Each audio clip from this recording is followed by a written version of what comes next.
What do you think of the current film and art scene in general in the UK? Yeah, no, it's we've always been very good at it. Culture's a huge part of our economy, kind of somewhat hidden sometimes. And I think sometimes you have to alert politicians to just how much we do produce. Okay, so answer me this. What is the most successful British film ever? You're going to have to repeat that. Answer me this now. What is a British film? Your stupidity might be your one saving grace. My personal favourite British film is Trainspotting.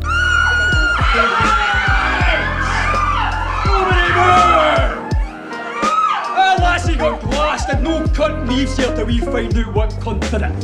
Who the fuck are you? Yeah! I saw this film when I was in high school, and it absolutely changed my perception of how British film can and should be. In the early 90s, Danny Boyle was a revelation. It was obviously the decade for independent films and independent filmmakers. So, at the beginning of the decade, we had Tarantino, who was an absolute firecracker in the industry. And in the UK, we had Danny Boyle, who was the equivalent of Quentin Tarantino. His work was an absolute KO punch. And this was even before Slumdog Millionaire hit our screens. You're absolutely right! Now, I've been looking forward to this subject for a very long time. The subject matter is one close to my heart. Being a filmmaker and having made 6 feature films and having produced and written another, all have been shot in the UK, and all could be considered British films. Even my feature, Blonde Purple, which is set in America. Oh, God damn! Now, if we look at the list of the top 10 grossing British films of all time, it is a little bit misleading, and I'm going to come on to why that is later on in the video.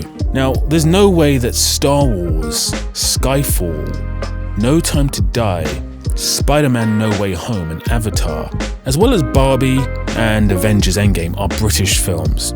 So, why they're classified as British films? We'll come back onto this in a bit. British film is not a new revelation, it's been around since the beginning of film. We had the Ealing comedies, were very successful back in their days. We had the 60s when you had successful British directors such as David Lean. Alfred Hitchcock is a wonderfully successful British director, and he actually moved to America to make a real success of himself, which we're going to come on to very shortly as well, and kind of leads into the central theme of this whole piece. So British film has always been around. It had a bit of a resurgence in the 80s where there was a lot of Oscar buzz type movies such as Gandhi and Chariots of Fire, a lot of Ivory Merchant productions. It also birthed the careers of staples of film now. So we had our Daniel Day-Lewis, we have our Gary Oldman, Tim Roth and Helena Bonham Carter, all products of the 80s. So the 80s were, in a way, very successful, especially for independent filmmakers like Mike Leigh. Now, technically, Mike Leigh's not really an independent filmmaker, but his sensibilities are leaning towards that. You had Kes, directed by Ken Loach. His most recent film, The Old Oak, came out just this year, so he's been in the game for a long time. We have also people like Sam Mendes, who came to prominence in the 90s with American Beauty. There's a plethora of filmmakers such as Edgar Wright, Joe Wright, and so forth and so forth. So we can conclude that British filmmakers and British actors have been incredibly successful over the years. You can even look back to Star Wars, which, let's face it, is one of the biggest franchises in the history of cinema, if not the biggest. Alec Guinness is at the forefront of that film. And Alec Guinness is one of the greatest actors of all time. In fact, up until maybe the late 80s, maybe the early 90s, the person people considered the greatest actor of all times was Sir Laurence Olivier. So British film is one thing. British filmmakers, British actors is another thing. Now, my gripes with the British film industry start from here. Films like this, quite frankly, are insulting. Tom? A tomtit, shit. It's Roman slang. Like, bees nanny for money. I could say it to you. Give me the fucking bees. I made a promise to Steve. Well, Steve ain't here, is he, mate? I am. Now, if you look at French cinema, if you look at German cinema, if you look at Spanish, Korean, Argentinian, Brazilian, Danish even, we start to see a real problem, a huge problem. So I'm going to come back to my initial question, which is, what is the most successful British film ever? Now, technically, it's actually Notting Hill. A very ordinary boy bumps into a girl. Oh my God! It's none of these films on this list. And even that is contentious because if we look at this list again, these films are quite obviously not British films. They were shot in the UK, but they are not British films. They are financed by American companies and jointly, potentially, by British companies. They're not exclusively British films. So, if Notting Hill, which also is not exclusively a British film, is the most successful British film of all time, we then still have a problem, don't we? What is the most successful British film of all time? And it pains me to say this, but it's almost unquantifiable at this point. I did some research on the subject and I could not find any metric which gave me a definitive and clear answer as to what is the most successful British film of all time. And here is another of the problems we have. Now, as a British filmmaker, I have found these types of dramas to be painful to watch. I am so sorry. For what? Even a duke cannot control the weather. I know that this is not what you had envisioned for the evening. I'm bored. She's boring, I'm boring, we're both boring. And these kind of films. Running low on pills, and I've just met a contact out here who's going to put us right back on top of the fucking game. What? What the f? Now, my regular DP, Hader Zafar, has worked on a lot of these British gangster films over the years. He stopped maybe 5 to 6 years ago. He's worked with people like Danny Dyer and Martin Kemp of Spandau Ballet fame. This song. Let's talk about why I have an issue with these kinds of films. Well, not specifically British gangster films, but British film in general, and why, as a filmmaker, I find this to be a problematic issue. You see, as a British filmmaker, if I am not making a period drama, a council estate drama, or a gangster film, I'm really marginalised in this industry. Now, when it comes to the BFI, which is the British Film Institute, I feel they're wholly culpable for this problem, as well as the British government, because quite frankly, there's no way that a film made in Scandinavia, in Denmark, should be more successful than a British film. Now, that may sound rather elitist and a bit like the British Empire should have reign over everything. That is not what I'm saying here. What I'm saying here is Denmark has a population of 5.8 million people as of 2021. And if you compare that to the United Kingdom, which is the population of 67 million people, we're starting to see a bit of a discrepancy here. Two of my favourite foreign films over the past decade have been The Hunt and Another Round by the wonderful director Thomas Vinterberg. He himself, along with Lars von Trier, are the co-founders of Dogma 95, a movement in filmmaking which established rules for simplifying movie production.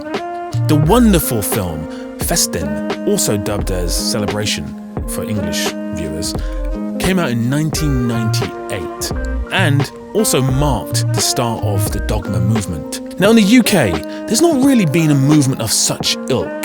Neither, in my humble opinion, has there been anywhere the level of filmmaking that we saw in The Hunt and in Another Round.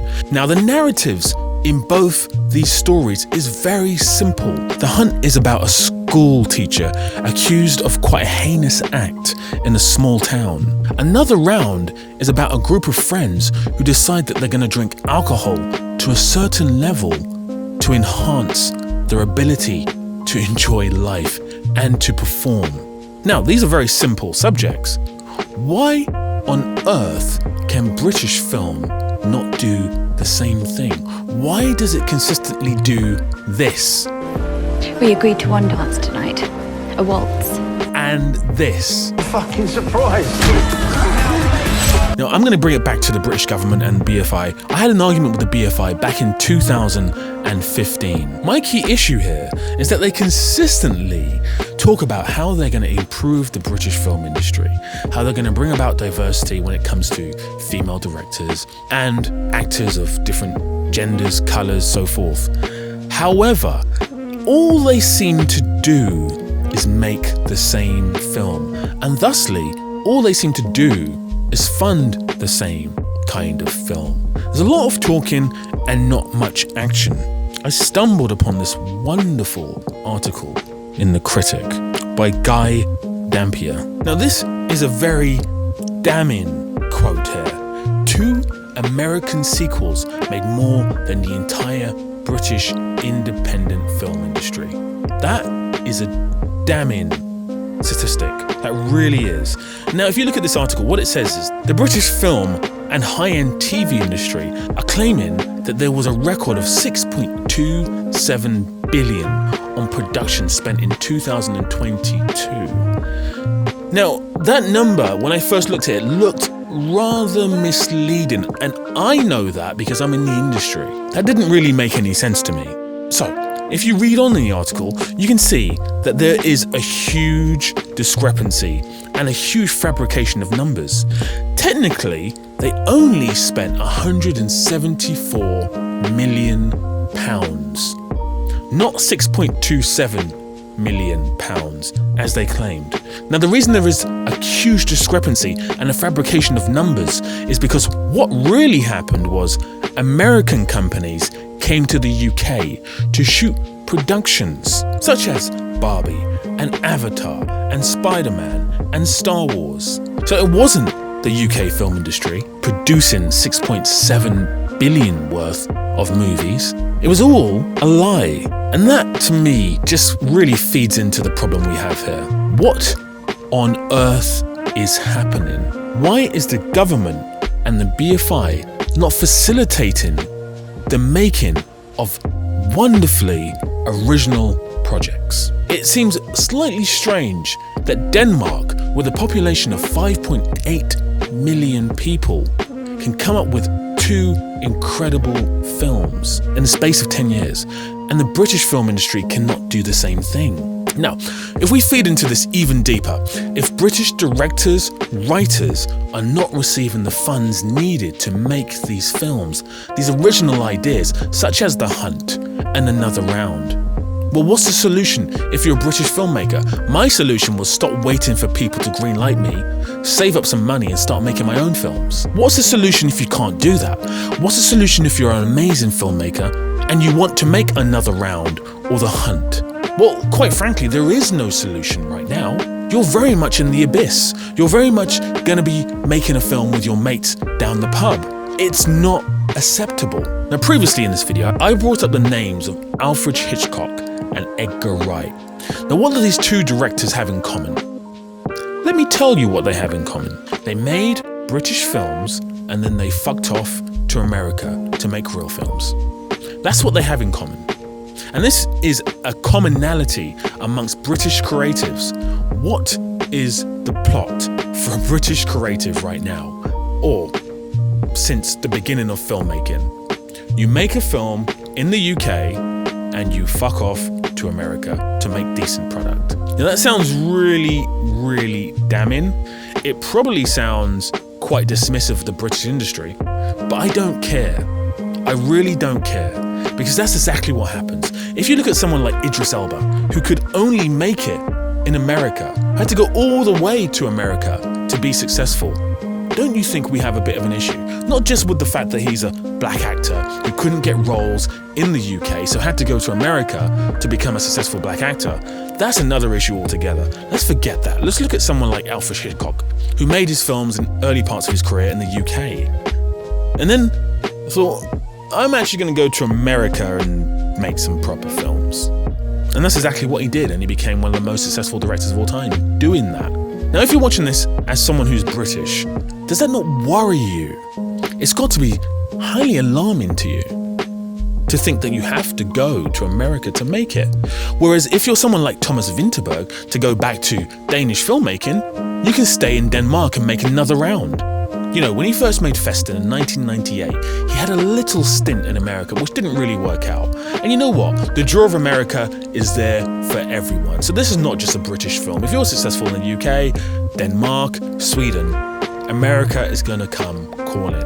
But I feel the difference here is that Thomas Vinterberg, whilst he had a small and quite unsuccessful spell making American movies, when he came back, he was still able to make The Hunt and Another Round. Now that to me suggests the Danish film industry is doing extremely well for itself. To be able to keep wonderful filmmakers like Thomas Vinterberg within their grasp and still make wonderful films speaks volumes of how they create art in that country and how much they consider art to be important. Now I can move away from British filmmaker and I can go to someone like Michael Haneke, who I've spoken about before on numerous occasions. He has once delved into American filmmaking when he remade his wonderful film Funny Games. It wasn't as successful as the original, it wasn't as good as the original, though a lot of people know him from that remake, but he continued to make European films. He's an Austrian filmmaker who makes a lot of French films, who also dabbles into German films. It's wonderful, it really is. And the same goes of French filmmaking, the same goes of German filmmaking, the same goes of Swedish filmmaking. They have wonderfully strong feature films. And then you come back to the UK and you're delivered with this.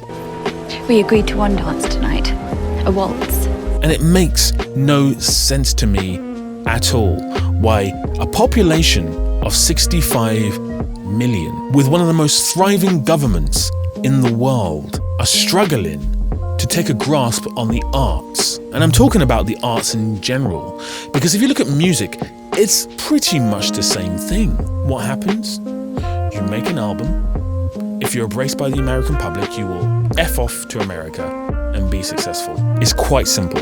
I remember seeing the play Blue Orange, which starred Chiwetel Ejiofor, Andrew Lincoln of The Walking Dead fame, and Bill Nighy.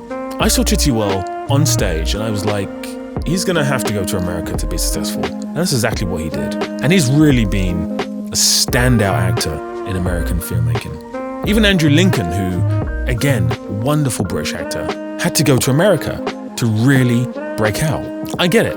I would do the exact same thing. I'm going to do the exact same thing. I'm going to fuck off to America as well. I don't care. Because quite frankly, if I'm looking at the British Film Institute and the British film industry and thinking to myself, these guys are going to help me to get to where I need to be, I'd be a fool. I'd be an absolute fool. This article by Variety, which was published a couple of weeks ago, talks about how the British film industry is heading for market failure. It talks about the industry conditions and inflation. Now, if you get a chance, I urge you to read this. It's really, really relevant. Now, here's how I feel as a British filmmaker. I feel like the UK would rather have productions from abroad come to the UK and shoot expensive, noisy, worthless films rather than fund their own filmmakers who are extremely talented, their own actors who are amongst the world's best actors. They'd rather fund those noisy films rather than promote their own talent. That is mind-boggling to me, because if you have someone like Edgar Wright amongst one of your filmmakers, but he feels the need to go to America to make his film, that makes no sense to me whatsoever. Give Edgar Wright the money to make the films. Have a successful British film for once. It really pains me to say that two of the greatest films in British history, The Long Good Friday and Trainspotting, were made nearly over 50 to 40 years ago. Now, obviously, I'm not shitting on any British filmmakers or any British actors. That's not what the purpose of this video is for. They are talented, extremely talented. The problem is with the UK government and with the BFI, who are basically the same thing, not putting the right resources, funding, and the right foundations in place so that these wonderfully talented individuals can make the wonderfully talented products that they could make. Now, one of the good things the British Film Institute does, and I've used this on each one of my films, is they give you a tax rebate on any money you spend on a feature film. They do make you jump through hoops to get it, but they do give it back to you. However, to caveat that, most countries have the same thing in place. And the reason it's really in place, if I'm being extremely cynical, is so that they can get American productions to come to the UK and have a huge tax rebate. It encourages these companies to come to the UK and have a tax rebate. So it almost feels quite disingenuous when you make a film and they give you a tax rebate, because it's not really there for you. It's not there to help you.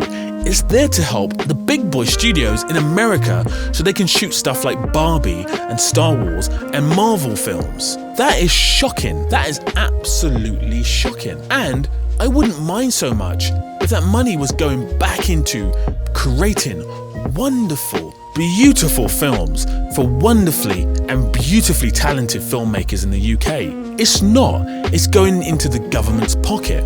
Now, BBC have their own film division, which to me is scandalous. It really is. Because if you think about it, the BBC should not really exist. Now, that's very controversial. And you know what? It may be detrimental to my own personal career, saying something like that. I don't really care. The BBC in its current form should not exist. We're currently in a situation where we are the only country in the world. We have to pay a TV license to watch television. And where does that money go? It goes to the BBC. And what do the BBC do with it? They do this with it. I know that there is love in you. We'll find it together. Me!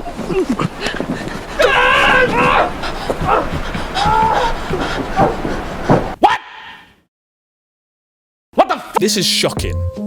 Absolutely shocking. And it wouldn't be so bad if this was not actually a legal requirement. You could go to jail for watching TV. How stupid is that? You could go to jail for watching ITV, which is a rival station, on your same TV.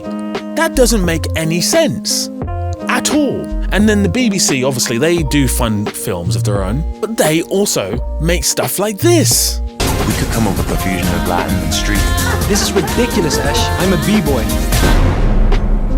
That went very well. Now, I don't remember having a say where my money went into making this particular film. I don't remember that. In the 90s and some of the 80s, Channel 4 were really helpful in making a lot of quality, independent films, especially by, full circle here, Danny Boyle. And I feel like Film 4 were instrumental in almost at that point saving British film. And 30 years on, this has not moved forward, and it's not Film 4's fault at all. In fact, I would actually say the BBC should have been doing that before Channel 4 even had the chance. They should still be doing that now. As a British tax-paying member of the public who also pays a TV license, you, as a filmmaker, a thriving filmmaker, young or old, should have a chance to make a film. And unfortunately, what the BBC do is they fund Netflix films and they fund American films on HBO or even massive feature films by huge studios. That doesn't make any sense at all. Now understand, I'm being a little bit idealistic here. I'm trying to live in this utopian paradise. I understand capitalism comes first. I get that. I do get that. But if capitalism comes first, why, when I research for 2 hours what is the most successful British film ever, do I get this list? Please make that make sense. Because it seems to me, if that is the list of the most successful British films ever, then what the f*** is going on? Now, can you tell me in the comments, what is the most successful British film ever? Or what is your favourite British film ever? Now, that was a very heated video. I do apologise if you took any offence to anything I just said. I don't care, really. Anyway, please like and subscribe. Really appreciate that. I love all the likes, all the comments, all the love on the previous videos I've done. I love how quickly this channel is growing, and I'm hoping that we can keep on growing together. And until I speak to you next, big love. You, my dear, what an unexpected pleasure. It's so kind.